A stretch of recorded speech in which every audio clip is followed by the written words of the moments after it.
ಹೆಸರು ವಿದ್ಯಾರ್ಥಿ. ಎಜುಕೇಶನ್ ಏನಾಗೈತಿ? ನಂದು ಎಜುಕೇಶನ್ BA ಮುಗಿದೈತಿ. ನಿಮ್ದು ಹಾಬೀಸ್? ಸ್ವಲ್ಪ ತಡೀರಿ. ಇಷ್ಟೊತ್ತರ ನೀವು ಕೇಳೋ ಪ್ರಶ್ನೆನ ಅದು. ಈಗ ನಾನು ನಿಮ್ಗೆ ಕೆಲವೊಂದು ಪ್ರಶ್ನೆ ಕೇಳ್ತೀನಲ್ಲ, ನೀವೇನು ಓದಿರಿ? ನಿಮ್ಮ ಜಾಬ್ ಅರ ಏನು? ಅಡುಗೆ ಮಾಡಕ್ಕೆ ಬರ್ತೈತೆ ನಿಮ್ಗೆ? ಹಾಡು ಹಾಡ್ತೀರೇನು? ಒಂದು ಡ್ಯಾನ್ಸರ್ ಮಾಡಿ ತೋರಿಸ್ರಲ್ಲ. ನಾ ಕೇಳಿದ ಬರೋಬ್ಬರಿ ಹೋದಲ್ ಶೋಭಾ? ಬರೋಬ್ಬರಿ ಮಾಡಿದ್ದೀನಿ ನೋಡಿ. ಮಮ್ಮಿ ಏನಿದು? ಇಂಥ ಹುಡುಗಿ ಬೇಡವಾ ನನಗೆ? ಹೋಗೋನ್ ನಡಿ, ಎದ್ದು ನಡಿ. ಇಂಥ ಹುಡುಗಿ ನನಗೆ ಬೇಕಾಗಿಲ್ಲ. ತಡ್ರಿ ಏನ್ ಮಾತಾಡಕ್ ಕುಂತೀರಿವ?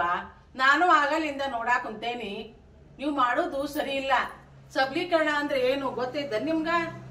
ಜಗತ್ನ್ಯಾಗ ಗಂಡ್ ಬಿಟ್ಟು ಹೆಣ್ಣಿಲ್ಲ, ಹೆಣ್ ಬಿಟ್ಟು ಗಂಡಿಲ್ಲ. ಇಬ್ರು ಸರಿ ಸಮಾನರು. ಇಬ್ರು ಸೇರಿದ್ರ ಸಂಸಾರ ಆಗತ್ತ. ಇಬ್ರು ಒಬ್ರಿಗೊಬ್ರು ಅರ್ಥ ಮಾಡ್ಕೊಂಡು ನಡೆದ್ರ ಸಮಾಜ ನಮ್ಗ ಗೌರವ ಕೊಡುತ್ತ. ಹೆಣ್ಣು ಬರೀ ಭೋಗದ ವಸ್ತು ಅಲ್ಲ, ಹಂಗ ಗಂಡು ದುಡಿಯೋ ಯಂತ್ರನೂ ಅಲ್ಲ. ತಿಳಿತಿಲ್ಲ? ತಿಳಿತೇನೆ.